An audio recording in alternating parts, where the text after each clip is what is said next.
This is my Christmas miracle story. I've had four different mothers in my life. My fourth was my second mother in law. Her name was Ray. She was a beautiful woman. She had expectations that if it was your birthday, she wanted to see you and she wanted to give you birthday cake. And I had never had that in my life before. I'd never had a mother who had expectations like that.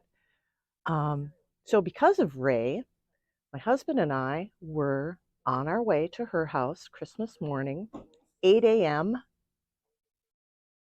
driving on 52nd Avenue south of town, and the wind and the cold and the ice were blowing across the road. It was just awful morning, so deadly cold. And I see this little, I thought it was a rabbit running up toward the road. I realized it wasn't a rabbit, it was a chihuahua. A little, they're not built for the cold. Little chihuahua, crack of dawn out there in that cold weather. So of course we couldn't let him get away. I had a bunch of bacon in the back seat, so I grabbed a piece of bacon and my husband pulled over and I ran, and I was wearing a skirt, so thank goodness the dog didn't run into the ditch because I wouldn't have been able to go after him.